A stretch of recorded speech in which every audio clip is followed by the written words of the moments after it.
અંકલેશ્વર તાલુકા પંચાયતના પ્રમુખ અને ઉપપ્રમુખ સહિતના હોદ્દેદારોની બિનહરીફ વરણી કરવામાં આવી છે। ભાજપ દ્વારા વિવેક ભરડીવાલા અને યોગિતાબેન દેવધરાને તાલુકા પંચાયતની જવાબદારી સોંપવામાં આવી છે।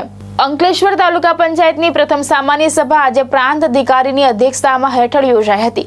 સભા દરમિયાન તાલુકા પંચાયતના પ્રમુખ અને ઉપપ્રમુખ સહિતના હોદ્દેદારોની વરણી પ્રક્રિયા હાથ ધરવામાં આવી હતી। ભાજપ પ્રદેશ નિરીક્ષકો દ્વારા 2 દિવસ સુધી સેન્સ પ્રક્રિયા હાથ ધરાયા બાદ પ્રદેશમાંથી આવેલ મેન્ડેટ જિલ્લા ભાજપ પ્રભારીએ જાહેર કર્યા હતા। ભારતીય જનતા પાર્ટી દ્વારા જાહેર કરાયેલા મેન્ડેટ મુજબ વિવેક ભરડીવાલાને પ્રમુખ તરીકે અને યોગિતાબેન દેવધરાને ઉપપ્રમુખ તરીકે પસંદ કરવામાં આવ્યા હતા।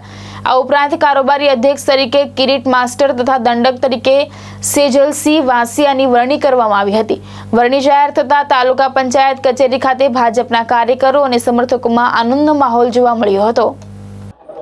આજે ભારતીય જનતા પાર્ટીના શીર્ષ નેતૃત્વએ જે અમને જવાબદારી આપી છે એ જવાબદારીમાં અમે પહેલાં તો બધાનો ખૂબ ખૂબ આભાર માનીએ છીએ। અમારા પ્રદેશના જગદીશભાઈ વિશ્વકર્મા સાહેબ, સીએમ સાહેબ, અમારા મુખ્યમંત્રી છે, અમારા યુવા અમારા નેતા હર્ષભાઈ સંઘવી સાહેબ, ઉપમુખ્યમંત્રી તથા ભરૂચ જિલ્લાના અમારા ગુજરાત રાજ્યના પાણી પુરવઠાના અમારા સહકાર મંત્રી અને અમારા અંકલેશ્વર તાલુકાના ધારાસભ્ય શ્રી ઈશ્વરસિંહ પટેલ સાહેબ જે અમારા હંમેશા દિશાસૂચક રહ્યા છે, તથા ભરૂચ જિલ્લાના ભરૂચ જિલ્લાના મહામંત્રીશ્રીઓ તથા અંકલેશ્વર તાલુકાના પ્રમુખ મહામંત્રીશ્રીઓનો અમારો ખૂબ ખૂબ આભાર માનીએ છીએ।